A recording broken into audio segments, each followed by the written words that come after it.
Buenas tardes, hermanos, hermanas, ¿cómo están? Es un gusto verlos y verlos bien. ¿Sí está bien? ¿Sí? ¿Seguros? Ahora mejor, ¿verdad? Después de un buen tiempo de alabanza y adoración, estamos mejor. Pues vamos a pasar a la palabra, ¿les parece? Abran su Biblia, por favor, en Hechos capítulo 28. Hechos 28. Y vamos a leer desde el versículo 17 hasta el versículo 29.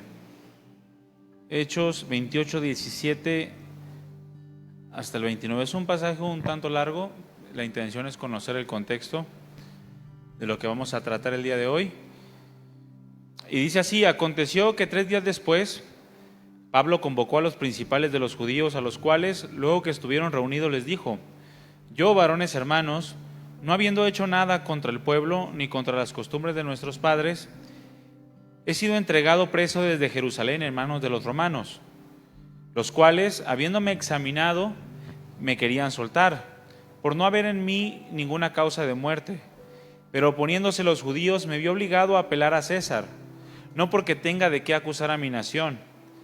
Así que por esta causa les he llamado para verlos y hablarles, porque por la esperanza de Israel estoy sujeto con esta cadena. Entonces ellos le dijeron: nosotros ni hemos recibido de Judea cartas acerca de ti, ni ha venido alguno de los hermanos que haya denunciado o hablado algún mal de ti. Pero queríamos oír de ti qué piensas, porque de esta secta nos es notorio que en todas partes se habla contra ella. Y habiéndole señalado un día, vinieron a él muchos a la posada, los cuales les declaraba y le testificaba del reino de Dios desde la mañana hasta la tarde, persuadiéndoles acerca de Jesús tanto por la ley de Moisés como por los profetas. Y algunos asentían a lo que decía, pero otros no creían. Y como no estuviesen de acuerdo entre sí, al retirarse les dijo Pablo esta palabra: bien habló el Espíritu Santo por medio del profeta Isaías a nuestros padres diciendo: ve a este pueblo y diles, de oído me oiréis y no entenderéis, y viendo veréis y no percibiréis, porque el corazón de este pueblo se ha engrosado, y con los oídos oyeron pesadamente, y sus ojos han cerrado, para que no vean con los ojos y oigan con los oídos, y entiendan de corazón y se conviertan y yo los sane. Sepan pues que a los gentiles es enviada esta salvación de Dios, y ellos oirán. Y cuando hubo dicho esto, los judíos se fueron teniendo gran discusión entre sí. Hasta ahí vamos a leer. El tema que yo voy a tratar en esta tarde le he puesto, es una pregunta: ¿es el cristianismo una secta? ¿Es el cristianismo una secta? ¿Cuántos han escuchado o a cuántos de ustedes les han dicho que están en una secta? ¿Sí? Es que esa secta en la que tú estás es una secta. Bueno, ¿será así? ¿Qué piensan ustedes? ¿Es el cristianismo una secta? Bueno, vamos a verlo a través de la palabra, ¿no? Cierra sus ojos, vamos a hacer una breve oración, a poner en manos del Señor este tiempo. Gracias, Padre, por este tiempo y por tu presencia. No queremos simplemente venir y de una manera religiosa sentarnos, escuchar tu palabra, sino en verdad queremos que nos hables, Señor.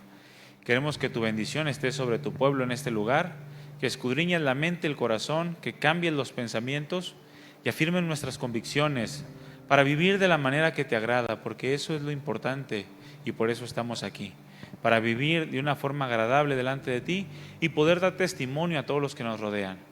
De nada serviría venir a este lugar, fingir que creemos en ti, pero vivir alejados de tu presencia y de tu voluntad, porque al final nos encontraremos cara a cara contigo y ahí será descubierto lo oculto del corazón. Señor, llénanos de tu presencia, llénanos de tu vida abundante, porque de eso se trata la vida cristiana. Gracias, Padre, por este tiempo, por la vida de mis hermanos. Dame la gracia para hablar y dale la gracia a mis hermanos para oír y entender tu palabra. En el nombre de Jesús, recibe toda la gloria. Amén. Amén. ¿Es el cristianismo una secta? Ese es el tema.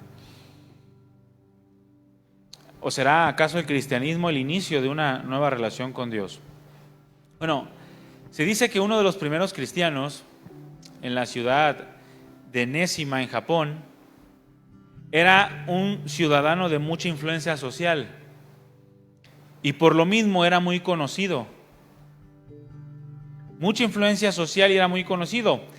Se dice que cuando las autoridades eclesiásticas de la ciudad supieron que ese señor se había convertido al cristianismo aceptando a Cristo como su Salvador, las autoridades lo citaron para que compareciera ante ellas y les informara si era verdad o no que se había convertido.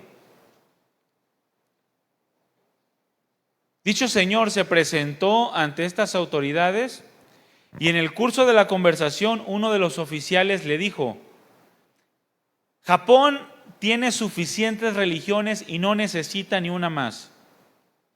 Aquel señor influyente, recién convertido, sin vacilar le contestó: si la religión de Confucio es suficiente, ¿por qué no se ha extendido fuera de Japón y de China, siendo que Confucio vivió miles de años antes que Cristo? Y si usted dice que el budismo es suficiente, ¿por qué tampoco ha ido más allá de estos países? Además, dice, si la religión de Cristo es mala, ¿puede usted decirme por qué se ha extendido por casi todo el mundo? No obstante que su fundador predicó únicamente 3 años. Hermanos, el cristianismo es algo extraordinario. Ningún tipo de pensamiento ni filosofía se puede igualar a lo que el cristianismo puede producir en la pureza de su enseñanza. Es algo sobrenatural y esto es debido a que el cristianismo consiste primordialmente en conocer a Dios en Cristo Jesús. Y esto a un nivel personal e íntimo por medio del Espíritu Santo. En esta relación en la que la creación o su creación tiene una relación íntima con el Creador, intervienen las 3 personas de la Trinidad. Y hace que esta relación sea algo extraordinario y algo sobrenatural. De manera que nosotros, como cristianos, tenemos que aprender la forma correcta de ver la vida cristiana o el cristianismo. No como una secta, no como una religión, sino verlo de la forma correcta, no como algo equiparable a todos los demás sistemas de pensamiento, sean filosóficos, religiosos, sociológicos o de cualquier otro tipo. Nosotros tenemos que ver al cristianismo como aquella forma de vida abundante que recibimos de manera exclusiva y única del Señor y Dios del universo por medio de Cristo Jesús, quien es nuestro Salvador. Así tenemos que aprender a vivir, a verlo y aprender a vivirlo. Algo que solamente se puede producir por la voluntad de Dios, no por voluntad de hombres, no por sentimientos, emociones, no por confesiones positivas, sino única y exclusivamente por la voluntad del Padre hacia todos aquellos que con sinceridad de corazón se acercan a Él buscando la verdad y la salvación. Eso es el cristianismo, mi hermano. Y dista mucho de lo que se conoce el día de hoy como una secta. Este concepto no tiene que ver con una secta. Según lo veían en aquel tiempo muchos enemigos del cristianismo, y según lo ven muchos también el día de hoy, incluyendo los mismos cristianos. Porque a veces los cristianos somos los responsables de que el mundo nos vea como una secta a causa de nuestro comportamiento, que es muy semejante al pensamiento sectario. Ahora, ¿qué es una secta? Bueno, una secta según el diccionario de la Real Academia Española, se puede definir en primer lugar como aquel conjunto de seguidores de una parcialidad religiosa o ideológica, es decir, una porción de una religión. Eso es una secta. También se puede definir como una doctrina religiosa o ideológica, una enseñanza. La palabra doctrina significa enseñanza. Una enseñanza religiosa o ideológica. Y en tercer lugar, se puede definir como el conjunto de creyentes en una doctrina particular o de fieles a una religión que se considera falsa o que se puede considerar falsa. Esta definición la podemos encontrar en el diccionario de la Real Academia Española. Ahora, la palabra que se tradujo por secta en el pasaje que leímos de Hechos, capítulo 28, versículo 22, la palabra que se tradujo por secta es la palabra griega jairesis. Jairesis. Esta palabra tiene dos usos principales en la Biblia. El primer uso que se le da a esta palabra jairesis es para identificar a un partido religioso o a una escuela religiosa. Ahora, en este aspecto del significado de la palabra secta, anteriormente era normalmente aceptado, debido a que no tenía un sentido malo. Cuando hablabas de una secta, hablabas de un grupo de personas o de una escuela filosófica o religiosa, pero que estaba enseñando cosas muy específicas dentro de un mismo pensamiento filosófico o religioso. Por ejemplo, en la Biblia encontramos a los saduceos o a los fariseos, los cuales eran sectas, un tipo de escuela que se conocía como los saduceos y otro tipo de escuela que se conocía como los fariseos, pero ambos formaban parte de un pensamiento religioso conocido como el judaísmo. Así lo menciona Lucas en Hechos y Pablo también en distintos pasajes. Pero un segundo sentido o uso que se le da a esta palabra jairesis en la palabra de Dios tiene que ver con la palabra herejía. De hecho, la palabra herejía se traduce de la palabra jairesis o se deriva de la palabra jairesis, que quiere decir una falsa enseñanza. Es decir, que una secta tiene que ver en gran parte con una falsa enseñanza, o lo que se conoce como herejía. En este sentido, esta palabra asume una connotación despreciativa. ¿Por qué? Porque es una palabra que sugiere exclusividad. Es una enseñanza que sugiere que ese tipo de pensamiento es solamente para unos pocos, es exclusivo. También este tipo de pensamiento sectario, despreciativo, tiene que ver con la indiferencia o el desafecto que se tiene hacia ciertos valores morales. Desprecian ciertos valores morales porque van fuera o están fuera de su pensamiento. No los aceptan como algo verdadero. También tiene que ver con la separación de las enseñanzas puras y primordiales que se establecieron desde el principio en cierto pensamiento filosófico, religioso o en alguna verdad. Se separa de esa verdad, se separa de esa enseñanza religiosa o filosófica y crea sus propias prácticas, sus propios pensamientos religiosos. Ahora, aquí en este punto, esta palabra jairesis, en la connotación de la herejía o la falsa enseñanza, se aplica más a los movimientos religiosos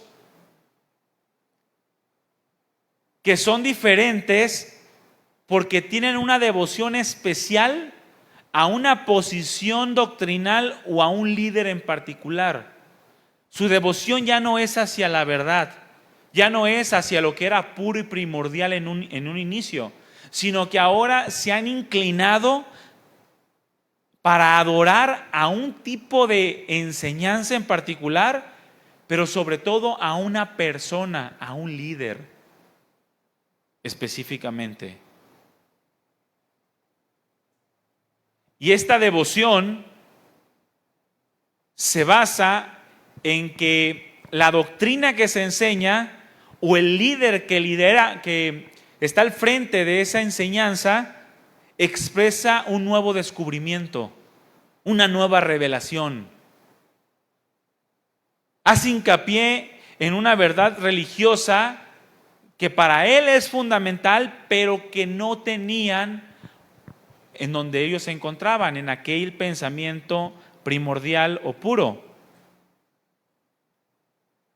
Y por lo tanto sale de ese tipo de enseñanza para crear algo nuevo, un descubrimiento, una revelación nueva que llene completamente sus pensamientos y razonamientos. Un ejemplo de esto lo tenemos el día de hoy con los testigos de Jehová. Los testigos de Jehová es una secta.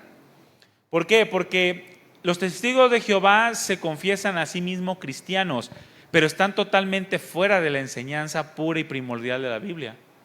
Dicen que tienen la Biblia como fuente de autoridad. La realidad es que tienen adicionalmente a la Biblia otro libro como fuente de autoridad sobre la palabra de Dios. Lo mismo pasa con los mormones. Hay otra corriente que se llama ciencia cristiana. Lo mismo con la luz del mundo, con los adventistas y algunas otras denominaciones que han salido por nuevas revelaciones, por descubrimientos que según ellos son fundamentales en el pensamiento religioso que ellos los gobierna, y que no quisieron aceptar a aquellos con los que se unió en un principio. Ahora, hay 5 características principales en las sectas, principalmente en las sectas que tienen tintes cristianos, es decir, que se confiesan cristianos, pero que se han ido por un pensamiento más exclusivista e indiferente a la palabra de Dios. El primero de ellos es que precisamente tienen una fuente de autoridad ajena o adicional a la palabra de Dios. Sí, ven la palabra de Dios como la palabra de Dios, pero no es en su totalidad su fuente de autoridad. Tienen el libro del profeta Mormón, tienen el Atalaya, tienen algunos otros escritos de iluminados a los cuales les dan más autoridad que a la misma palabra de Dios. En el cristianismo pudiéramos decir que esto puede rayar en un pensamiento sectarista cuando nosotros como cristianos ponemos sobre la palabra de Dios el pensamiento, la frase, el escrito de algún iluminado, algún teólogo reconocido, de algún pastor, en donde nosotros decimos, no, es que Spurgeon dijo, y comenzamos a poner sobre la palabra de Dios las palabras de Spurgeon, de Lutero, de Calvino y de cualquier otro personaje que, si bien fue utilizado por Dios en su forma y en su tiempo, también esa persona tiene que sujetarse a la palabra de Dios. Y lo que no esté sujeto a la palabra de Dios puede rayar en un pensamiento sectarista o exclusivista, indiferente a la moral bíblica. Para estos hombres, repito, la Biblia es una fuente secundaria de autoridad. Tienen adicionalmente la palabra de algún hombre como prioritaria. Por otro lado, también tienen el rechazo de que la justificación sea solamente por la gracia, que la salvación se obtenga solamente por la gracia de Dios por medio de la fe. Y le añaden a la salvación algunas obras o acciones humanas para poder ganar esa salvación. Por ejemplo, los adventistas, aunque tienen como a la palabra de Dios supuestamente como su autoridad única, ellos dicen que para poder ser salvo tienes que guardar el sábado, específicamente los adventistas del séptimo día, porque hay varias ramificaciones de los adventistas. Pero los del séptimo día dicen que si no guardas el sábado, literalmente tú no eres cristiano, porque hay que guardar el sábado. Es un mandamiento necesario para la salvación y rechazan la idea de que Dios justifique solo por la fe o solo por su gracia a través de la fe. Otro pensamiento sectarista de ciertas ramificaciones cristianas es que desvalorizan a Cristo Jesús. Muchos de ellos no creen que Jesús sea Dios verdaderamente al mismo nivel y a la misma autoridad del Padre. Como lo mencioné hace un momento, que es el caso de los testigos de Jehová, quienes tomaron pensamiento de un hombre de los primeros siglos de la iglesia llamado Arrio, quien creen que Jesús fue un ser creado por Dios, el primero de toda la creación, elevado a un nivel divino, pero no es Dios al mismo nivel del Padre. Estos creen que es el arcángel Miguel incluso. Es un ser divino, pero no es Dios, el Dios de dioses, como lo menciona la Escritura. En cuarto lugar, este tipo de pensamiento se menciona como este grupo se menciona como la comunidad exclusiva de los salvos. Es decir, fuera de ellos no hay salvación, y cualquiera que esté fuera de su pensamiento es posible que no sea salvo. No puede existir fuera de ellos una salvación. Y es lo que también muchos cristianos caen. ¿Ustedes creen que un católico pueda ser salvo? ¿No? Sectarios. Y esa es precisamente la intención de esta enseñanza, hermanos, quitar el pensamiento sectarista. No, es que él es católico, no es salvo. Mira, yo he conocido católicos con fe, con una fe mucho más preciosa que la de muchos cristianos. Como aquella fe que tuvo aquel centurión delante de Jesús. Ni aún en Israel, dijo, he hallado tanta fe. Una fe tan preciosa como la de ese hombre. ¿Y la salvación, cómo la recibimos? Por fe. Por fe en Cristo Jesús, en su obra de redención. Pero tener pensamientos sectaristas es creer que solamente con nosotros está la salvación. Como había un hermano, ¿no? Es un amigo muy querido. Él hacía enojar a su hermano en la carne. Su hermano en la carne era testigo de Jehová. Imprudentemente, ¿no? Pero es chusco porque lo hacía enojar diciéndole, no, fuera de casa de oración no hay salvación. Y su hermano se molestaba. Tú me puedes decir lo que sea, le dijo, fuera de casa de oración no hay salvación. Chuscamente, ¿no? Porque sabemos que es absurdo. Pero muchos lo creen, ¿eh? Muchos creen que fuera de casa de oración no hay salvación. Y sienten que si salen de casa de oración, no hay otra iglesia que tenga sanas doctrinas, no hay otras iglesias que adoren a Cristo, solamente casa de oración. Ese es un pensamiento sectarista. Por eso el mundo no nos cree, por eso el mundo cree que somos sectarios, que somos religiosos. Porque nos hemos acostumbrado a un tipo de pensamiento sectarista, en donde creemos que fuera de nuestra comunidad no hay salvación, que la salvación es exclusiva de nosotros. Y un quinto pensamiento de este tipo de personas es que este grupo de personas o estas sectas toman un papel central en el tema escatológico. Es decir, este tipo de personas creen que tienen un papel especial en el fin de los tiempos. Repito, como los testigos de Jehová, son los 144,000. Ni uno más ni uno menos. O los que creen que solamente ese grupo va a ser elevado a un nivel de conocimiento diferente y por eso ellos van a ser los elegidos para ir al cielo con Dios y todos los demás están completamente perdidos. Ahora, es importante diferenciar a una secta cristiana de una denominación cristiana, porque hay muchas denominaciones que no caen en la categoría de sectas, sino que tienen posturas distintas en las doctrinas secundarias de la palabra de Dios.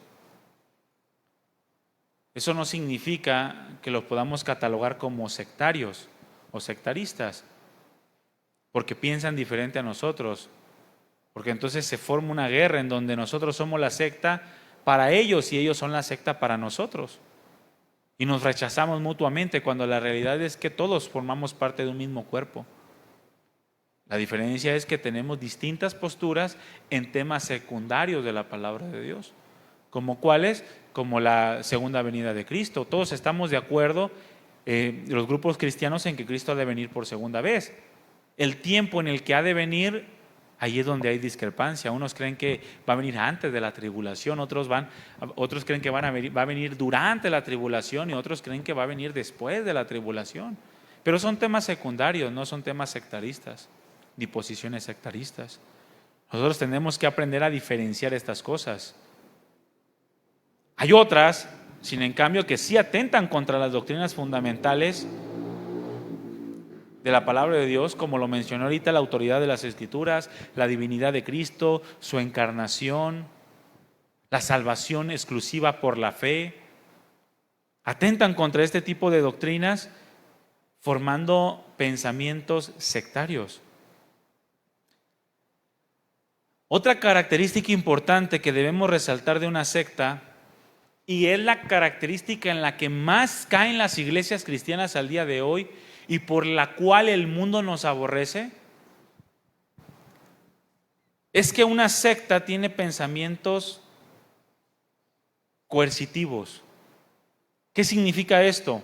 Bueno, este tipo de pensamiento que ejerce sobre las personas una presión al punto de manipularlos para que pierdan su propia voluntad, su razonamiento, su pensamiento crítico y simplemente sigan y crean lo que les dice el pastor o el líder. Y ese es en las que más cae el pensamiento cristiano. Ha caído al día de hoy. En la que el pastor o líder quiere controlar en la totalidad la vida de las ovejas o la vida de sus fieles. Les quita la voluntad, les quita el razonamiento, les quita el pensamiento crítico, de manera que ya no indagan en la palabra de Dios, sino que hacen todo lo que el pastor o líder les dice. Eso se da en muchas iglesias cristianas.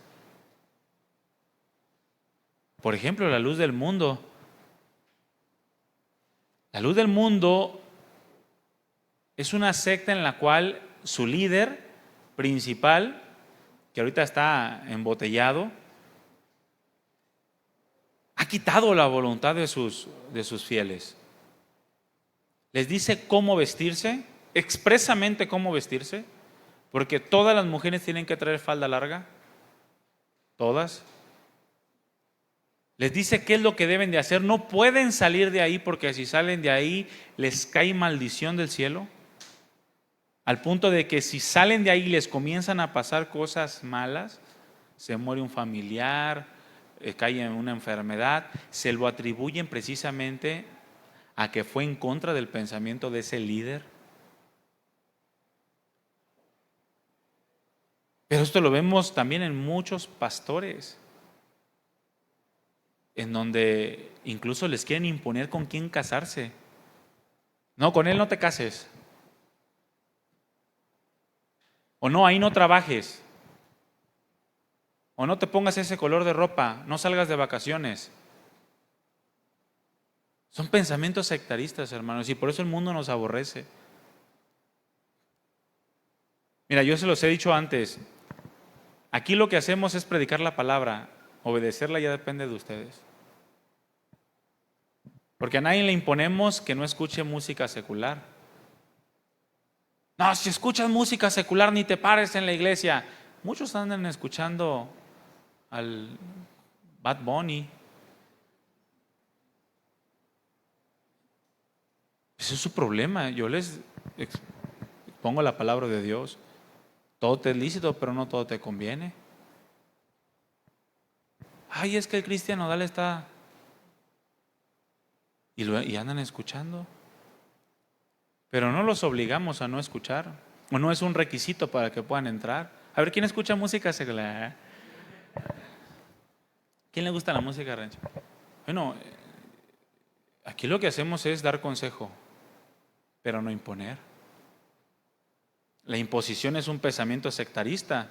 A nosotros nos han enseñado que un pastor está para aconsejar, para dirigir, para guiar, no para gobernar.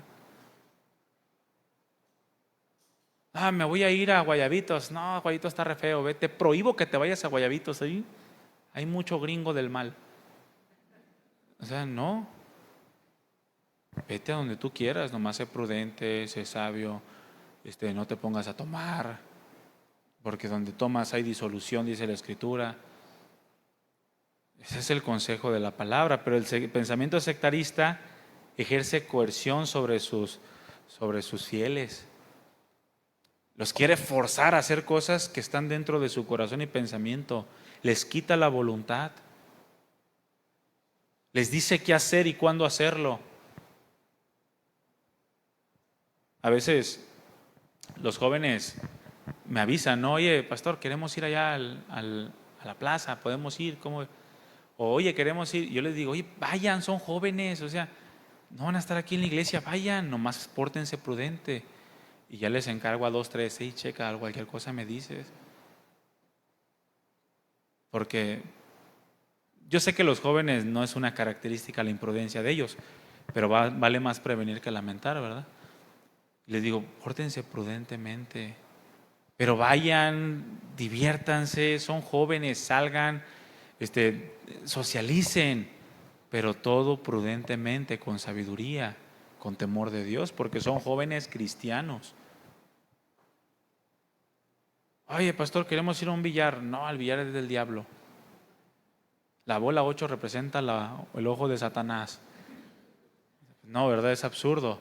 Pero muchos toman pensamientos como eso y quebran la voluntad de las personas, el raciocinio. Por eso muchos es que no puedo bailar porque no me dejan. Es que no te dejemos. Puedes hacer lo que tú quieras. Si quieres obedecer la palabra, lo puedes hacer. Si quieres ir en contra de la palabra, también lo puedes hacer.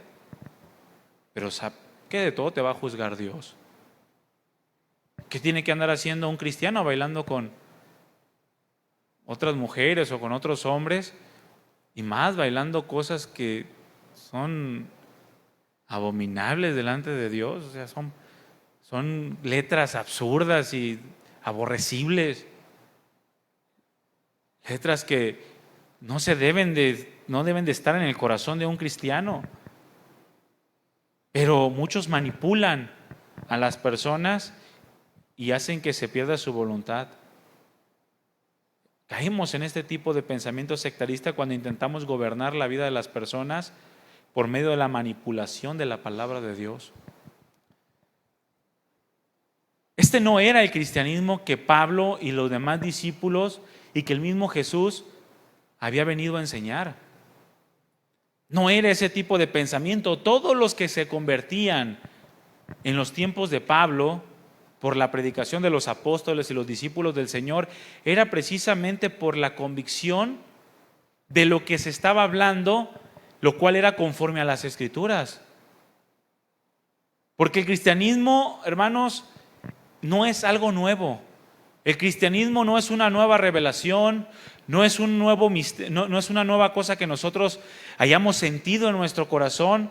El cristianismo es el cumplimiento de la palabra de Dios dada en el Antiguo Testamento desde el principio de la creación. Cuando Jesús vino a esta tierra, ya había pasado miles de años de promesas, de palabras que habían de cumplirse. Y lo que pasó es que se les fue revelado el misterio que había estado oculto por las generaciones pasadas. Y en el cristianismo se estaba cumpliendo todas estas palabras, todas estas profecías. Pablo no les estaba imponiendo a los creyentes un pensamiento nuevo que iba en contra de todo lo que Dios había dicho en el Antiguo Testamento. Mira, es bien sabido que el cristianismo es considerado una religión judeocristiana. ¿Cuántos saben esto?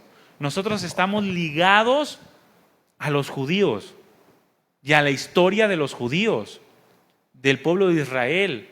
Eso es algo que nunca vamos a poder quitar de nuestra vida. Porque nuestra confesión, nuestra convicción de fe es judeocristiana.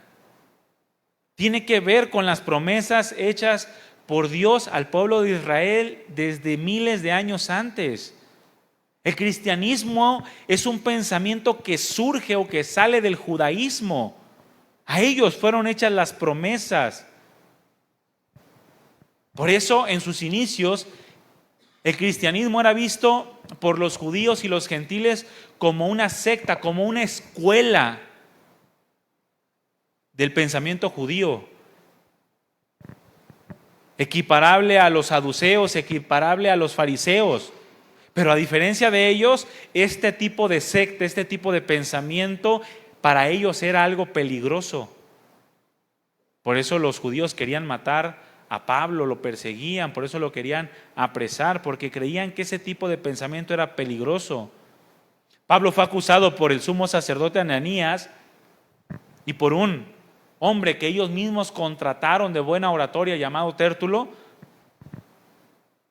como alguien que era una plaga. Ellos dijeron ante el gobernador Félix: porque hemos hallado que este hombre es una plaga, es un promotor de rebeliones, de sediciones. Ahora, miren hermanos, ese mismo pensamiento que tenían estos hombres de Pablo es el que tienen muchos incrédulos acerca del cristianismo al día de hoy. Porque muchos cristianos así son. Muchos cristianos sí son una plaga, en un mal sentido. Muchos cristianos son promotores de rebeliones. No te sujetes, ¿por qué? No, tú no obedezcas a los policías, ¿por qué? Tú no obedezcas las leyes. Tú estás para obedecer a Dios, cuando la realidad es que Pablo no era promotor de sediciones. Él le dijo a los romanos: sujétese toda persona a las autoridades, porque todas las autoridades son puestas por Dios, y el que a la autoridad resiste, a Dios resiste. Ese era el pensamiento cristiano, y ese es el pensamiento que tú y yo tenemos que tener para no caer en un sectarismo, en ser promotores de sediciones. Es cabecilla, le decían, este es cabecilla de la secta de los nazarenos, de aquel al que crucificamos por revoltoso, al que crucificó Roma. Y este hombre es uno de los líderes de aquel hombre que fue crucificado y se merece también la muerte. Nada más alejado de lo que el cristianismo es, hermanos. Pablo no tenía absolutamente nada que ver con estas cosas, ni ninguno de los cristianos que habitaron durante el primer siglo. Y no tiene nada que ver con lo que el cristianismo representa el día de hoy. Nosotros tenemos que cambiar esa forma de pensar para que el mundo deje de vernos como una secta, o te deje de ver a ti como alguien que está metido en una secta. Como cristianos lo que hacemos nosotros es anunciar la realidad, la validez y la vigencia del Antiguo Testamento. Y que lo que estamos viviendo al día de hoy es el cumplimiento de todo ello. Porque el Antiguo Testamento, mis hermanos, fue real. Tiene validez y tiene vigencia hasta nuestros días. Hay muchos pastores que lo que hacen es desechar: el Antiguo Testamento ya pasó. Ya estamos bajo el pacto de gracia. Sí, pero no hubiera un pacto de gracia si no tuviera un fundamento en lo antiguo. Sería una secta, una nueva revelación que no tiene fundamento en absolutamente nada, sino en el corazón de un hombre. Por eso Dios desde el principio de la creación comenzó a trazar perfectamente la historia de lo que sería hoy el cristianismo o la iglesia cristiana. Y tiene un fundamento impresionante a través de todos los siglos. No lo dejó abierto, como que nació aquel día en el que algunos dicen que al rey Josías encontró la ley o se le ocurrió. No, si tú abres la palabra de Dios desde el Génesis, desde ahí está expresado lo que sería el Evangelio de la Gracia al día de hoy. Tiene un fundamento de miles de años, hermanos. No es en lo absoluto algo nuevo. Nosotros lo anunciamos de esa manera. Mira, lo que estamos viviendo nosotros no es el plan B del Señor. No es que falló el primer intento para con la humanidad y ahora el cristianismo es el segundo intento, el plan B. De ninguna manera, en el corazón de Dios el cristianismo estaba desde el principio de la creación. Él ya sabía todo lo que había de acontecer. Por eso le hizo la promesa, dice Pablo a los Gálatas, a Abraham y a su simiente, es decir, a Cristo Jesús, que es la simiente de Abraham. De su descendencia nacería el Cristo. No es el plan B del Señor de un intento fallido para con la humanidad. El Señor en Lucas 24:44 les dijo: estas son las palabras que les hablé estando con ustedes. Era necesario que se cumpliera todo lo que está escrito en mí en la ley de Moisés. ¿Cuántos años antes de Cristo se escribió la ley de Moisés? Aproximadamente 1500 años antes. Así, en cambio, desde aquel tiempo el Señor ya tenía preparado estos días. De secta no tiene nada. El cristianismo no tiene que ver con una nueva revelación, un nuevo descubrimiento. Y antes de la ley de Moisés se le había revelado a Abraham 2000 años antes de Cristo. A Job, contemporáneo de Abraham. Era necesario que se cumpliera todo lo que está escrito de mí en la ley de Moisés, en los profetas y en los salmos. Entonces, dice, les abrió el entendimiento para que comprendiesen las escrituras. Y les dijo: así está escrito, y así fue necesario que el Cristo padeciera y resucitara de los muertos al tercer día. Y que se predicase en su nombre el arrepentimiento y el perdón de pecados en todas las naciones, comenzando desde Jerusalén. Y les dice: y ustedes son testigos de estas cosas. Fíjense lo que hizo el Señor con los apóstoles. Les abrió el entendimiento para que comprendieran el Antiguo Testamento, para que pudieran escribir el Nuevo Testamento. No es una nueva revelación, no tiene nada que ver con un pensamiento sectarista. Y les dijo: y ustedes son testigos de estas cosas. Eso es lo que somos nosotros, testigos de todas las cosas que el Señor habló desde el principio de los tiempos. De toda aquella revelación dada a los profetas. De toda aquella palabra inspirada a los apóstoles y discípulos del Señor que Él utilizó para desarrollar el canon del Nuevo Testamento, la palabra de Dios. Ahora, posteriormente el cristianismo fue distanciándose mucho de las enseñanzas judías o del judaísmo. No expresamente del Antiguo Testamento, que es lo que muchos hacen. Es que el cristianismo ya está lejos del judaísmo y por lo tanto del Antiguo Testamento. No, el cristianismo no se alejó del Antiguo Testamento, se alejó del judaísmo del tiempo de Jesús. Porque el judaísmo del tiempo de Jesús estaba completamente torcido, estaba desviado. El cristianismo no se aleja del Antiguo Testamento, sino que el cristianismo es el cumplimiento de las promesas dadas a Israel. Por eso lo que hizo el cristianismo fue alejarse de las prácticas que eran contrarias a la voluntad de Dios. Y de todo esto tenemos un ejemplo impresionante en el Sermón del Monte. Tú puedes leer todo Mateo 5, Mateo 6 y Mateo 7 y tú te vas a dar cuenta cómo el Señor les estaba enseñando lo que verdaderamente debían haber aprendido del Antiguo Testamento. Pero estaban alejados de todo eso. Y lo que hace Cristo Jesús es regresarnos al corazón de Dios, pero revelado en el comportamiento de Jesús y en sus enseñanzas. Así lo anunciaron todos los que predicaron el Evangelio. De modo que no era una nueva revelación, sino que era algo mejor, el cumplimiento de un nuevo pacto, el pacto de gracia que había sido anunciado siglos antes por los profetas. Por ejemplo, cuando Felipe compartió la palabra al eunuco, En Hechos 8:35 se dice que abriendo su boca y comenzando desde Isaías 53, le anunció el Evangelio de Jesús. Por el Antiguo Testamento ellos no tenían lo que nosotros tenemos el día de hoy. ¿Qué es lo que usaban para predicar a Jesús y el reino de los cielos? El Antiguo Testamento, o lo que nosotros conocemos como el Antiguo Testamento, la ley de Moisés, los salmos y los profetas. Lo mismo pasó con Apolos, que después de haberle Priscila y Aquila enseñado más exactamente o más adecuadamente el mensaje del Evangelio, dice en el capítulo 18, versículo 28, que con gran vehemencia refutaba públicamente a los judíos, demostrando por las escrituras que Jesús era el Cristo. ¿Cuáles escrituras? La ley de Moisés, los profetas y los salmos, es decir, el Antiguo Testamento. Lo mismo hizo Pedro en su primer discurso, ahí en Hechos 3:17, su segundo discurso, perdón. Mas ahora, hermanos, sé que por ignorancia habéis hecho esto, les está hablando de haber crucificado a Jesús, como también sus gobernantes, pero Dios ha cumplido así lo que había antes anunciado por boca de todos sus profetas, que su Cristo había de padecer.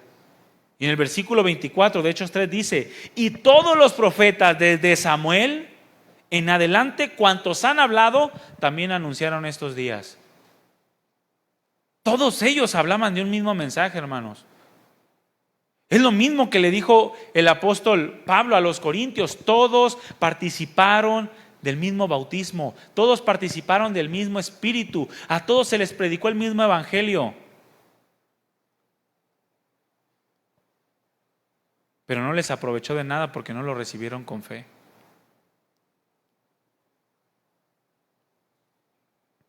Pedro le dijo a Cornelio: de este dan testimonio todos los profetas, que todos los que creyeran en él recibirían perdón de pecados por su nombre.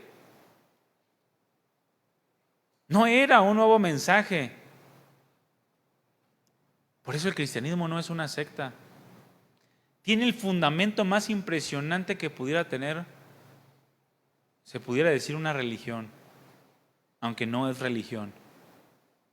Ningún otro sistema de pensamiento, ni filosófico, ni religioso, ni sociológico, ni ningún otro pensamiento puede tener el fundamento de lo que nosotros ahora conocemos como el cristianismo. Nosotros somos lo que los volvemos secta, al no conocer todas estas cosas y obligar a otros a que hagan cosas que ni siquiera nosotros podemos llegar a hacer. No escuches música del mundo, es pecado. Mira, yo le invito a alguien de ustedes, a quien sea, que me diga por la escritura si escuchar música secular es pecado. No estoy diciendo que escuchen, porque al rato, tú dijiste que no era pecado y andan escuchando que tirando balazos y cortando cabezas. No. O sea, yo les invito a que por la escritura ustedes me demuestren que es pecado. No lo van a encontrar. Pero sí dice que no te conviene, que cuides tus sentidos. Sí dice que te alimentes de la palabra de Dios y no de lo que el mundo ofrece, de lo que estimula tus deseos carnales. Por eso yo les invito a que no escuchen música secular, porque solamente los va a estimular a querer andar de parranda, a tomarse una cerveza, a recordar al examor, a estimular la amargura del corazón. Pero si yo se los impongo sin un fundamento, decirles que no, porque se van a ir al infierno y si no, no vengan a la iglesia, entonces yo tendría un pensamiento sectarista. Nosotros lo volvemos sectario cuando alguien llega y nos pregunta: oye, no bailes porque es pecado, no hagas esto porque es, sin tener realmente un fundamento. Es cuestión de sabiduría, hermanos, y de un comportamiento sano, espiritual. La predicación de Pablo dejaba en claro en todas sus enseñanzas y durante la predicación del Evangelio acerca de estas cosas, de que el cristianismo y lo que ellos estaban anunciando, que es lo que tú y yo hemos creído hasta el día de hoy, tenía su fundamento en los profetas, en la ley de Moisés y en los salmos, en el Antiguo Testamento.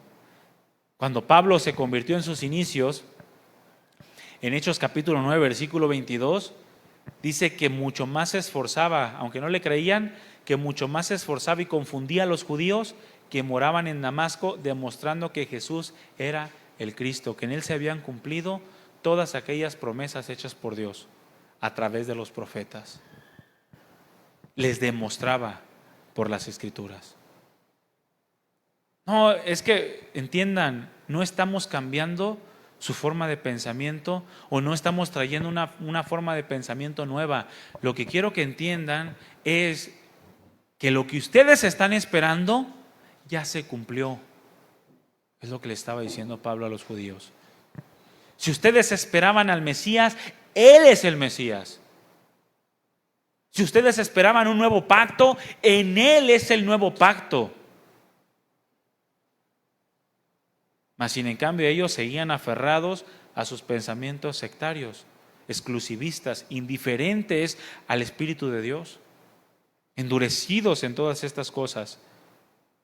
En su defensa a Félix, Pablo también les dijo: como tú puedes cerciorarte, ahí en Hechos 24:11, no hace más de 12 días que subí a adorar a Jerusalén, y no me hallaron disputando con ninguno, ni amotinando a la multitud, ni en el templo, ni en la sinagoga, ni en la ciudad. Ni te pueden probar todas las cosas de las que ahora me acusan. Pero esto te confieso, le dijo, que según el camino que ellos llaman herejía, que de herejía no tiene nada, según el camino que ellos llaman herejía, así sirvo al Dios de mis padres. Y les dice, creyendo todas las cosas que hay en la ley y en los profetas que están escritas. Cosas que ellos mismos debían creer, pero no las creían porque en su mente estaban cerrados a un pensamiento sectario. Eran tan sectarios que no pudieron ver, ni identificar, ni discernir lo que estaba escrito en la ley y en los profetas acerca de lo que Pablo estaba predicando. Y por más que se esforzaban en demostrarle con las Escrituras, ellos simplemente lo que hacían era rechazar. Lo mismo pasó ante el rey Agripa, quien conocía perfectamente la ley de los judíos, quien conocía las Escrituras. Y en Hechos 26, 22 y 23 le dijo: pero habiendo yo obtenido auxilio de Dios, persevero hasta el día de hoy, dando testimonio a pequeños y grandes, no diciendo nada fuera de las cosas que los profetas y Moisés dijeron que habían de suceder. No diciendo ¿qué? Nada. ¿Es el cristianismo una secta? Que el Cristo había de padecer y ser el primero de la resurrección de los muertos para anunciar luz al pueblo y a los gentiles. Miren, hermanos, todas las cosas que Pablo enseñó eran cosas que ya estaban escritas, pero que ahora se habían revelado en Cristo Jesús. Los misterios ocultos por generaciones en Cristo Jesús se estaban dando a conocer a sus santos apóstoles, dice, y profetas. En su arresto domiciliario en Roma, dice que continuó declarando y testificando el reino de Dios desde la mañana hasta la noche, persuadiéndoles acerca de Jesús, tanto por la ley de Moisés como por los profetas. Hechos 28, 23. Mira, lo que tú estás creyendo, hermano, y lo que quiero que entiendas, que lo que tú estás creyendo y lo que tú tienes que vivir no es algo que surgió de la noche a la mañana. No es algo que tiene 2000 años. Es algo que se anunció desde el principio de los tiempos, desde el principio de la creación, desde que Adán y Eva cayeron y Dios restauró por medio de unos animales inocentes su comunión con ellos. Desde que le dio la promesa que por medio de la simiente de la mujer acabaría con Satanás, aquel que había introducido el pecado al mundo. Este tipo de enseñanza guardó a la iglesia de caer en un pensamiento sectario. Y es lo que la iglesia tiene que hacer.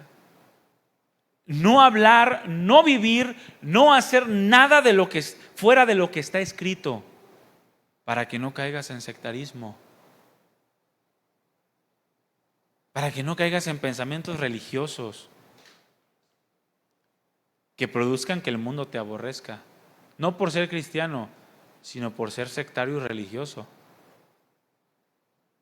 Si te aborrecen por ser cristiano, bienaventurado eres.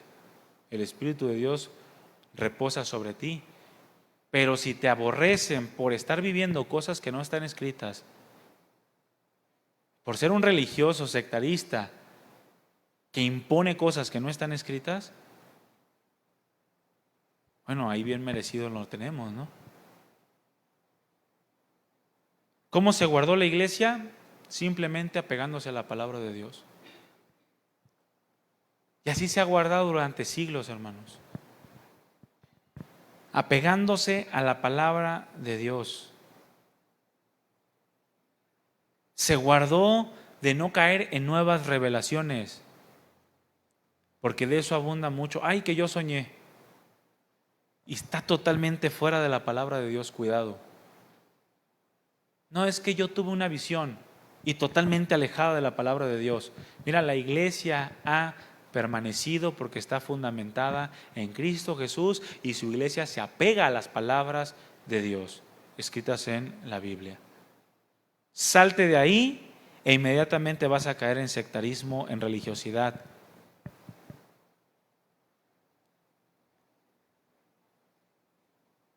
Pensamientos que excluyen al mundo de Dios, que te hacen ser único e importante. No, es que nadie entiende la vida, yo soy el que la entiendo. Porque así son los que juzgan a otros en cosas que no están escritas en la Biblia. No, es que mira, ellos no entienden la Biblia, no entienden. Ellos no tienen la revelación que yo tengo, por eso no saben lo que deben de hacer, no saben cómo vestirse, yo sí sé.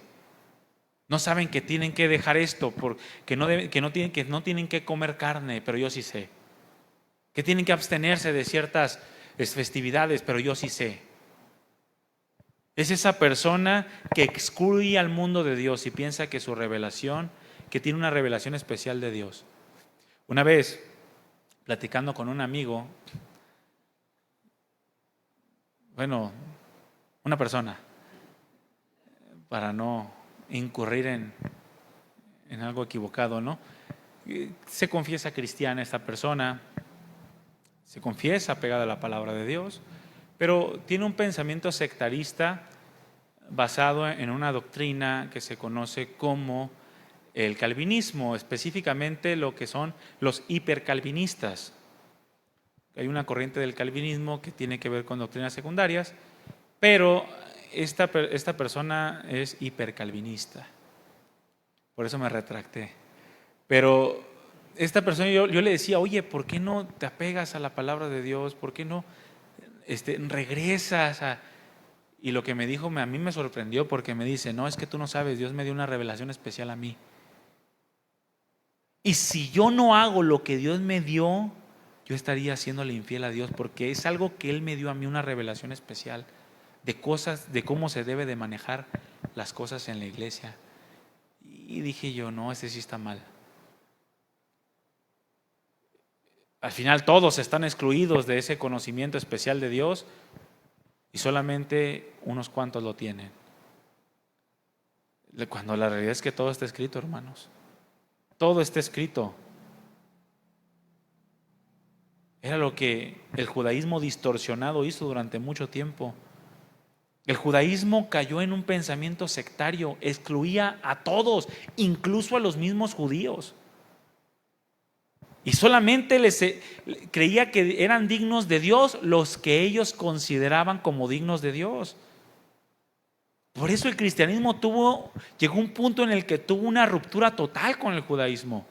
Si tú observas el libro de los Hechos que estuvimos viendo durante mucho tiempo, los apóstoles, después de que Jesucristo ascendió a los cielos, continúan asistiendo a la sinagoga. Continúan reuniéndose los sábados. Pero llega un punto en el que tienen una ruptura tan fuerte que ya no pueden caminar juntos. Porque el judaísmo religioso y sectarista iba en contra totalmente de lo que ahora el cristianismo estaba enseñando el cumplimiento de las promesas de Dios en Cristo Jesús. El cristianismo rompió con el judaísmo a causa de no seguir las desviaciones que arrastraron durante muchos siglos al judaísmo, las cuales por medio de Cristo Jesús estaban siendo restauradas. Ellos tenían un pensamiento exclusivista que dejaba fuera a todos aquellos que según el pensamiento de ellos no eran dignos. Por eso juzgaban a Jesús y lo llamaban comilón y bebedor, amigo de publicanos y pecadores. A pesar de que esos comilones y bebedores y publicanos y pecadores seguían siendo del pueblo judío, mas sin en cambio no los creían dignos de Dios. Fíjense, estos hombres juzgaban a Jesús de todas estas cosas, mientras que Jesús claramente les dijo que esos pecadores, esos publicanos, esos comilones y bebedores iban delante de ellos en el reino de los cielos. Ustedes no los juzgan dignos de Dios, pero ellos van delante de ustedes a la salvación. Esas prostitutas y esos publicanos a los que ustedes aborrecen.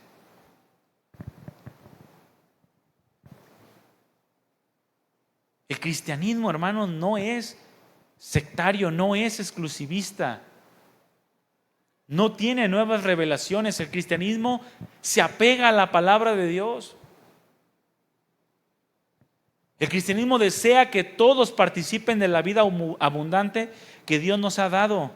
Es el resultado del nuevo pacto establecido en Cristo por Dios. Pablo expresó claramente esta enseñanza en Efesios capítulo 2, versículo 12. Vamos a leerlo rápidamente. Efesios 2, 12.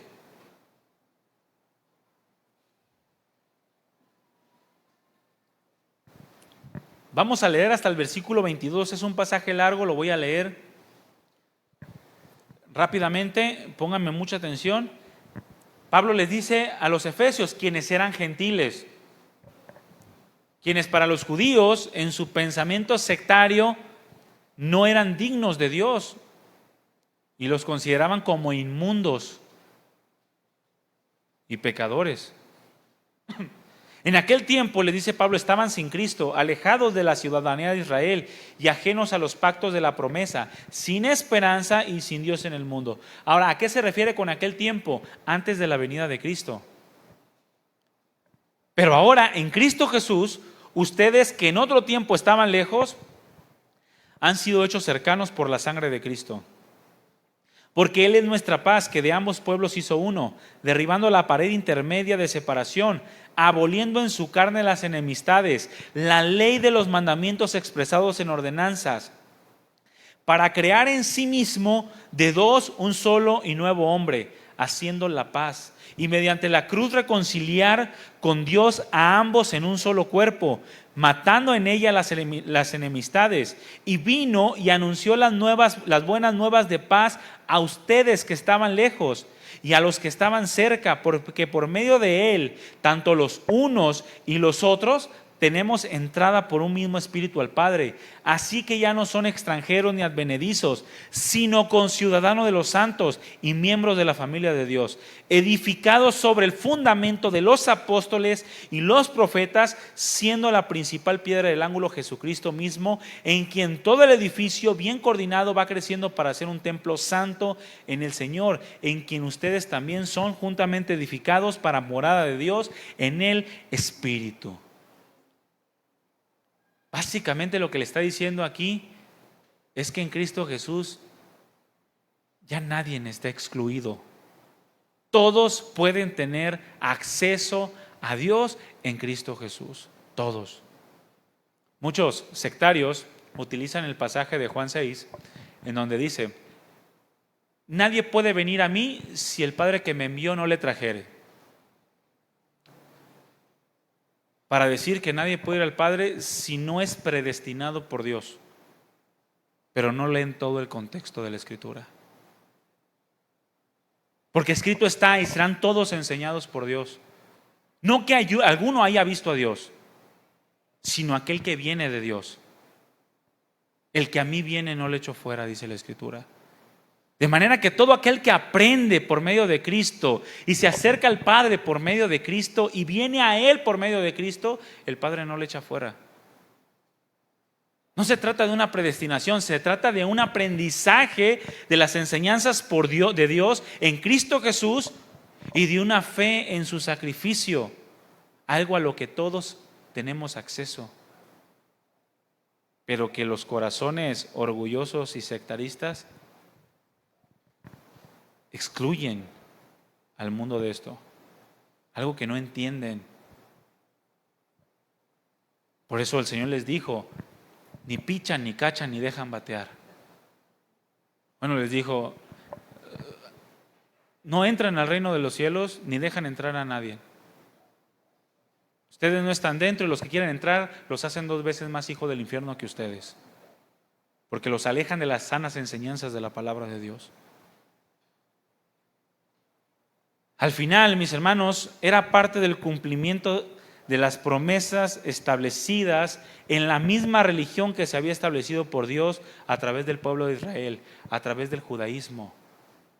La cuestión era en que ellos querían seguir esperando al Mesías cuando ya no había necesidad, porque todo se había cumplido en Cristo Jesús. Pero sus soberbia, su orgullo no les permitió verlo. Ahora, para nosotros, hermanos, el cristianismo debe de ser visto como el pacto de gracia por medio del cual ahora nosotros, los gentiles, hemos sido hechos participantes de la salvación que es en Cristo Jesús, anunciada por medio de los profetas al pueblo de Israel siglos antes de la venida del Mesías. Y ahora nosotros somos hechos participantes de eso, por eso somos cristianos. No tenemos que caer en pensamientos sectarios, porque podemos hacerlo. Nosotros nos tenemos que diferenciar, hermanos, de cualquier tipo de secta en que nosotros queremos que todos conozcan a Dios, que todos obtengan la salvación de Dios, que todos participen de la vida abundante que tú y yo tenemos por medio del conocimiento de aquel que nos amó y nos salvó. No por buscar intereses privados, no por obtener ventajas mundanas, beneficios temporales, sino diferenciarnos porque nosotros buscamos nuestras ganancias en lo espiritual y en lo eterno. Ahí buscamos nosotros nuestras ganancias, porque este mundo, como lo hemos compartido, no es nuestro hogar. Como cristianos podemos caer en pensamientos sectarios cuando actuamos fuera de lo que está establecido por Dios en su palabra. Por eso también muchas denominaciones se vuelven sectas. Caen en un absolutismo en el que creen que todo, absolutamente todo depende de ellos. Que el conocimiento es exclusivo de ellos. Y que solamente ellos pueden proveerle a otros un sentido de valor, de significado, de vida a las personas. Y cualquiera que esté fuera de ellos no puede en lo absoluto encontrar un propósito en su vida, ni una seguridad.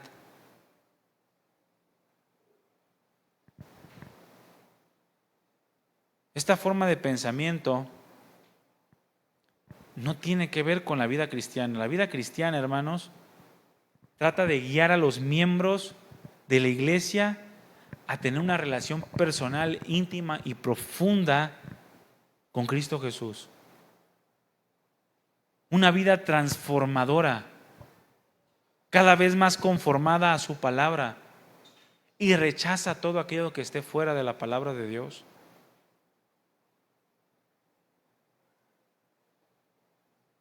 Ese tipo de vida transformadora, ese tipo de vida que lleva a la comunión íntima y personal con Cristo Jesús, solamente será efectiva cuando nos apegamos a su palabra en la totalidad. Cuando dejamos el yo creo, yo pienso, yo siento, para decir escrito está. La palabra de Dios dice. Salirnos de la palabra de Dios para establecer nuestras propias ideas acerca de la salvación de Dios o de la vida cristiana es caer en un pensamiento sectario. Así surgieron muchas de las denominaciones el día de hoy, que a pesar de que tienen la palabra de Dios, basan su comportamiento en nuevas revelaciones y menosprecian la eficacia y la toda suficiencia de la palabra de Dios. Fíjense, este mes es el mes ¿de qué? En el cristianismo. ¿No saben? De la guadalupana. ¿Cómo que de la zapopana? ¿Cuál es el mes? De la generala. No, este mes se conoce como el mes de la Reforma Protestante. Y muchos cristianos caen en un pensamiento sectario porque su cristianismo inicia en la Reforma Protestante. Su cristianismo inicia con Lutero, inicia con Calvino. Y toda su vida de buena teología se basa en los siglos XV, XVI en adelante. Y dejan de ver que la realidad de la vida cristiana no es temprana, es algo que nos dio Dios desde el principio de los tiempos, hermano. Por eso tiene un fundamento tan sólido. Y muchos no salen y no saben otra cosa sino la reforma. Y se confiesan reformados. Mira, tú y yo no somos reformados protestantes. Bueno, al menos yo no sé tú. Yo no soy protestante, yo no soy nacido de la Reforma Protestante. Yo soy nacido de Dios por la palabra. Dice la Escritura que por la palabra nos hizo renacer. Y eso es algo que estaba escrito desde muchos siglos antes, anunciado por la ley de Moisés, por los profetas y los salmos. No por Lutero, Calvino y cualquier otro reformado. ¿Sirvieron a sus fines? Claro. El Señor los usó de alguna manera, pero el cristianismo no surge con la Reforma Protestante y muchos no quieren celebrar Navidad, pero celebran la Reforma Protestante. Es absurdo, es un pensamiento tan sectario. Jesucristo advirtió acerca de no caer en este tipo de pensamientos exclusivistas. En una ocasión dice que uno de sus discípulos llegó y le dijo: Maestro, hemos visto que a uno que en tu nombre echaba fuera a los demonios, pero él no nos sigue y se lo prohibimos porque no nos seguía. Tú lo puedes leer en Marcos 9:38. Vimos a uno que en tu nombre echaba fuera demonios, pero como no está con nosotros, se lo prohibimos. Jesús le dijo: no se lo prohíbas, porque ninguno hay que haga milagro en mi nombre que luego pueda decir mal de mí. Porque el que no es contra nosotros, por nosotros es. Y cualquiera que le diera un vaso de agua en mi nombre, porque son de Cristo, de cierto que no perderá su recompensa. Pero muchos reformados, hermanos, rechazan a los que no son reformados y dicen: si no eres calvinista, eres arminiano. Y no salen de ahí, no los sacas de ahí.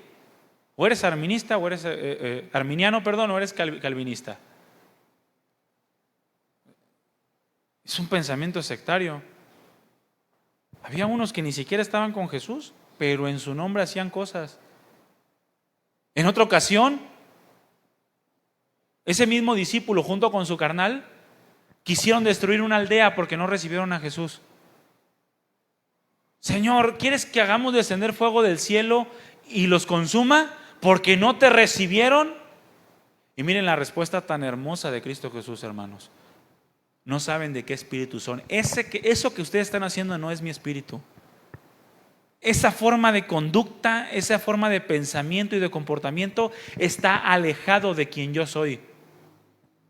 Porque yo no he venido a perder las almas de los hombres, sino a salvarlas. Eso es cristianismo. Eso es cristianismo, hermanos. Todo lo que esté fuera de eso es sectarista, exclusivista. Simplemente el hecho de atribuirnos a nosotros mismos la verdad absoluta es algo sectario. Nosotros tenemos la verdad absoluta en la palabra, no en lo que tú crees que es, sientes o piensas que es.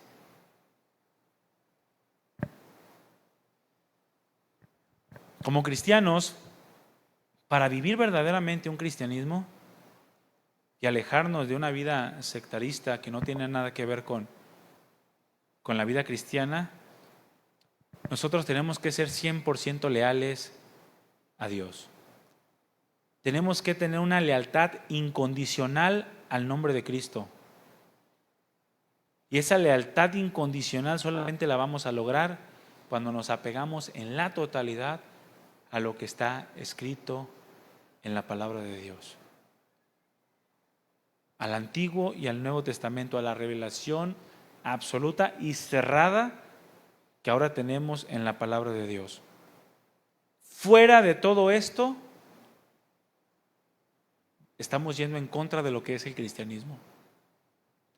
Jesús dijo: el que no es conmigo, contra mí es, y el que conmigo no recoge, desparrama. Pretender establecer pensamientos, conductas, comportamientos que están fuera de la palabra de Dios es caer en el peligro de un comportamiento que vaya en contra de Cristo Jesús. Es caer en el peligro de crear un desorden de vida que no tiene nada que ver con Cristo Jesús. Tenemos que estar atentos, porque todo este tipo de pensamientos se introducen en las iglesias encubiertamente y destruyen desde adentro. Nosotros tenemos que apegarnos a la palabra. El cristianismo no es secta, no es religión.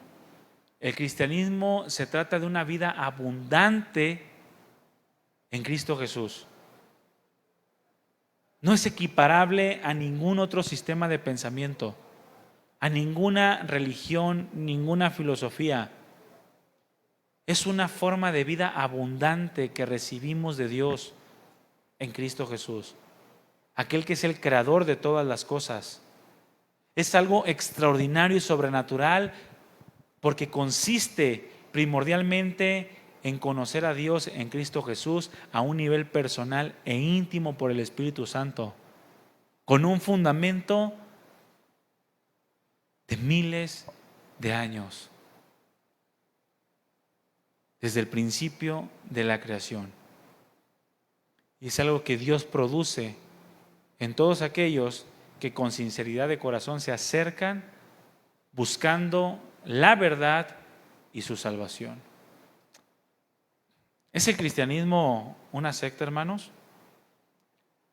Les pregunto. No vivamos como una secta. No vivamos como una religión.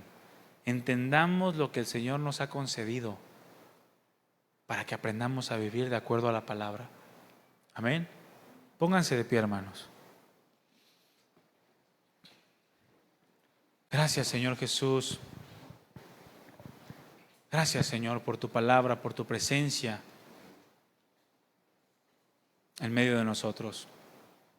Gracias porque lo que nos has concedido va mucho más allá de lo que un hombre pudo haber creado en lo más íntimo de sus pensamientos. Por eso la iglesia, por eso el cristiano puede mantenerse firme, sólido en cualquier cosa en la que enfrente, porque su fundamento no es de hombres ni por hombres, es de Dios, por Dios y para Dios. Cualquiera que crea a la palabra de Dios y reciba esa palabra puede gozar de la vida abundante que Dios da. Yo te invito para que tengas ese fundamento, para que sepas lo que Dios te ha concedido.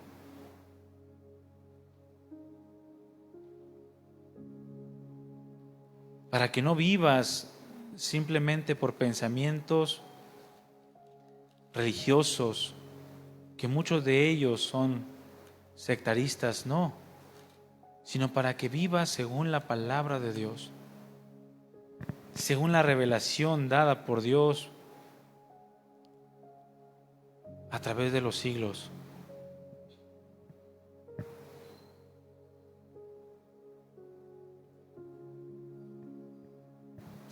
Gracias, Padre mío, gracias por tu presencia, por tu palabra. Gracias porque tu amor es inagotable. Gracias porque tu muerte en la cruz fue el cumplimiento de aquella promesa hecha desde el principio de los tiempos. Tu resurrección fue aquella confirmación de la verdad de Dios. Y un día hemos de dar cuenta de todas estas cosas.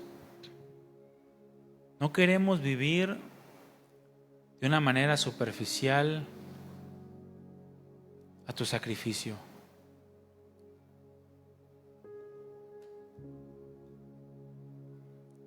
Porque tu Espíritu Santo, Señor, obra en medio de los hombres y convence de pecado, justicia y juicio. De pecado por cuanto no creen en ti. Porque esa es la forma en la que vamos a ser juzgados, no por buenas acciones, no por un buen comportamiento, buenas intenciones, sino por haber creído en ti o no. Por haber vivido la vida que tú compraste para nosotros en esa cruz, o lo que nosotros creíamos que era vivir la vida cristiana.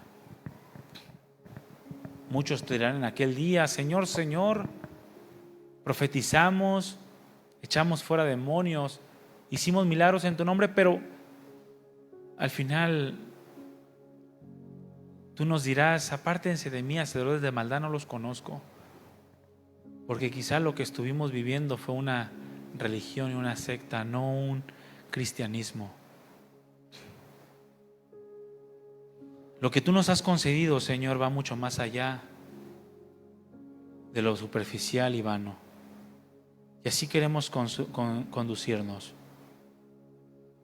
No queremos menospreciar tu nombre. No queremos menospreciar tu sacrificio. Porque nosotros no hemos recibido el espíritu del mundo, sino que hemos recibido el espíritu que proviene de Dios, para que sepamos lo que Dios nos ha concedido, lo cual hablamos no con palabras enseñadas por sabiduría humana, sino con las que enseña el Espíritu, acomodando lo espiritual a lo espiritual. Pero el hombre natural no percibe las cosas del Espíritu, porque para él son locura, porque no las puede entender, porque se han de discernir espiritualmente. Mas nosotros tenemos la mente de Cristo. Gracias, Padre, gracias por tu gran amor. Gracias por tu sacrificio en esa cruz. Gracias porque nos tienes hoy aquí recordando todas las cosas que tú enseñaste en tu palabra y por tu Espíritu Santo. Así, con tus ojos cerrados, medita y dile: Señor, gracias por tu sacrificio en esa cruz. Nada de lo que tenemos el día de hoy pudiera ser posible si Jesús no hubiese entregado su vida como aquel cordero perfecto, sin mancha y sin contaminación por nuestros pecados. Tú y yo no pudiéramos estar aquí en este momento si Él no tuviera para ofrecernos a costa de su sangre en la cruz una nueva vida en Él. Y esto es una realidad. Jesús entregó su vida por ti. Jesús derramó su sangre para pagar tus pecados, para limpiarte de tu maldad, para darte vida nueva en Él, para que ya no estés lejos de Dios, sino para que ahora seas heredero de las promesas,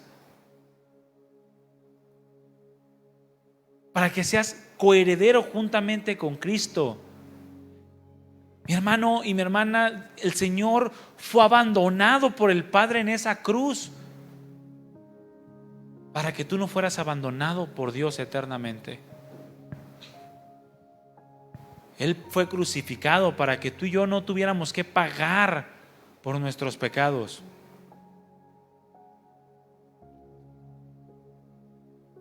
Para que podamos vivir la vida abundante que Él tiene para nosotros. Yo te invito a que en tu mente y en tu corazón le digas: gracias, Señor, yo quiero vivir esa vida abundante. Yo quiero honrar tu sacrificio.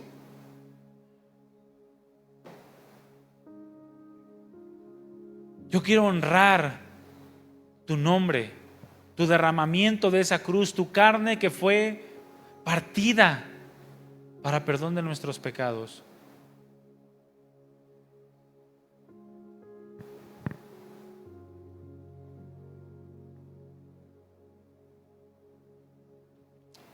Aquí estamos, Señor Jesús, queremos honrar tu sacrificio. Queremos renovar nuestro compromiso delante de ti.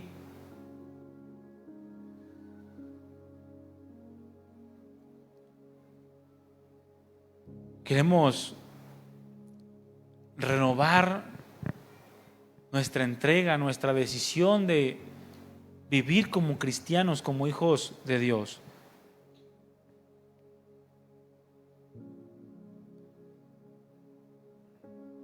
Toma nuestras vidas, Señor, nuestros pensamientos. Yo te pido, Señor, que en este momento limpies nuestras vidas de todo pecado.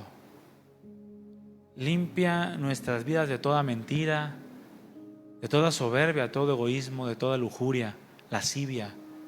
Limpia nuestra mente y nuestro corazón de todo aquello que es en contra de tu santidad, de tu naturaleza. Límpianos con tu sangre preciosa derramada en esa cruz, porque hoy confesamos nuestros pecados delante de ti para poder vivir una vida que te agrade. Hoy confesamos que nuestro viejo hombre fue sepultado juntamente con Cristo, pero que así como tú resucitaste de entre los muertos, también nosotros queremos andar en novedad de vida.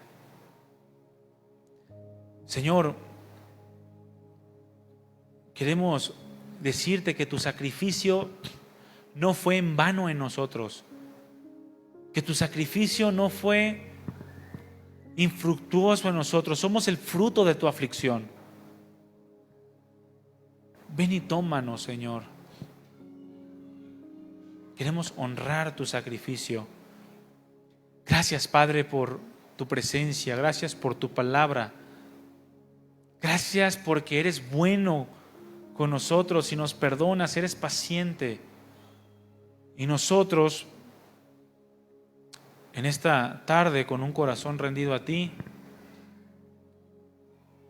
y como un símbolo de nuestra renovación, de nuestro compromiso y de nuestra gratitud a ti, queremos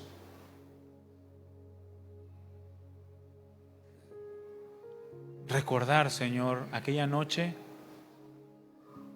aquel momento en el que tú junto a tus discípulos les anunciaste tu muerte.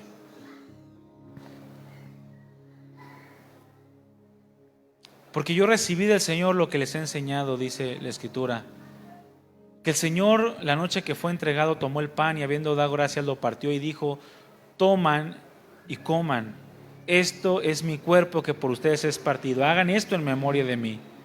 Asimismo tomó también la copa y después de haber cenado, diciendo: esta copa es el nuevo pacto en mi sangre, haced esto todas las veces que la beban en memoria de mí. Así pues, todas las veces que coman el pan y beban la copa, la muerte del Señor anuncian hasta que Él venga. Aquella muerte por la cual tú y yo podemos llamarnos cristianos.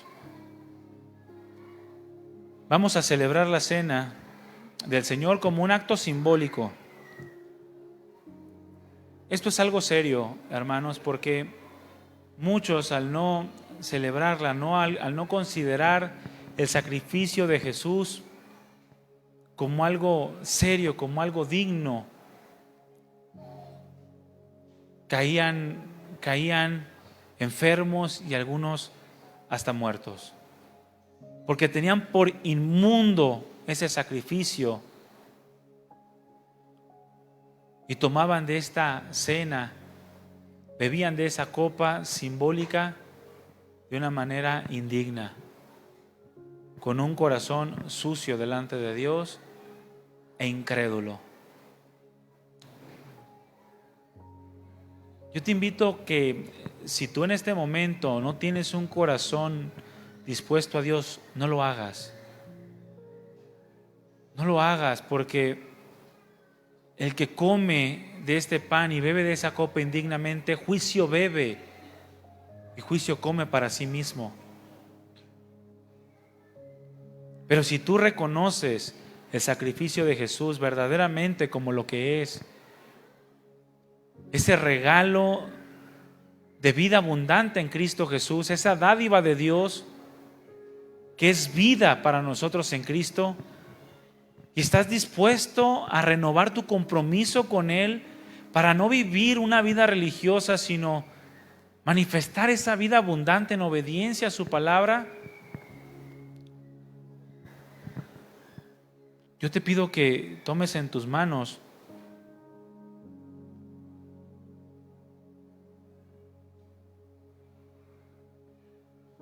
el jugo de uva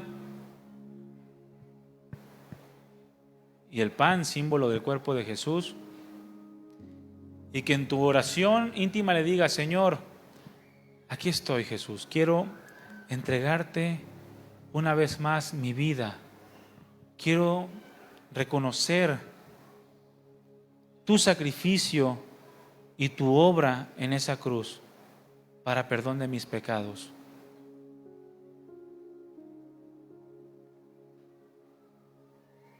Quiero reconocer que en esa cruz tú pagaste por mí, que tu cuerpo fue partido por mí y que tú derramaste tu sangre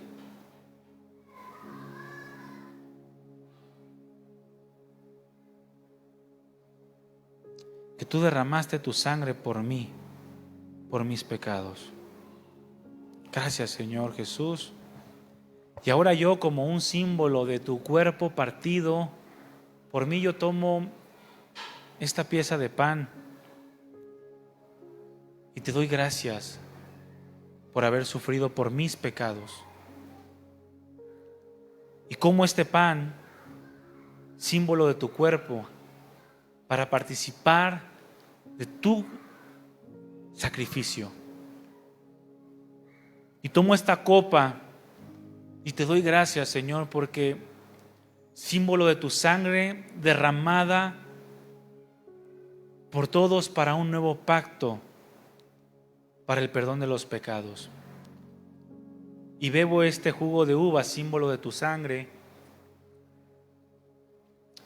reconociendo que eres mi Señor y mi Salvador.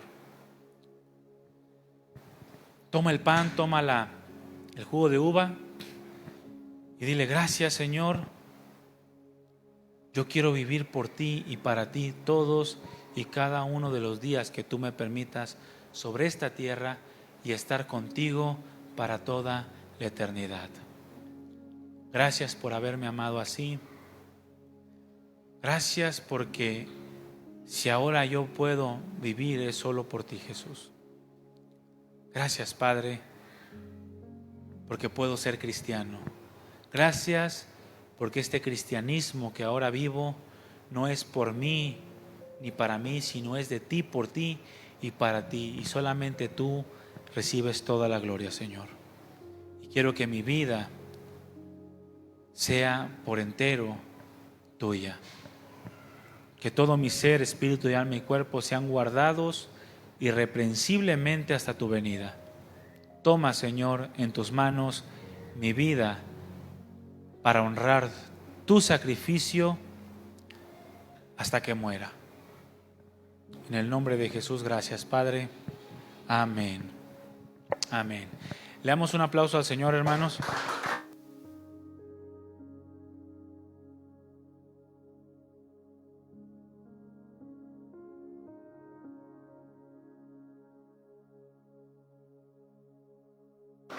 Hermanos, esto es un símbolo solamente.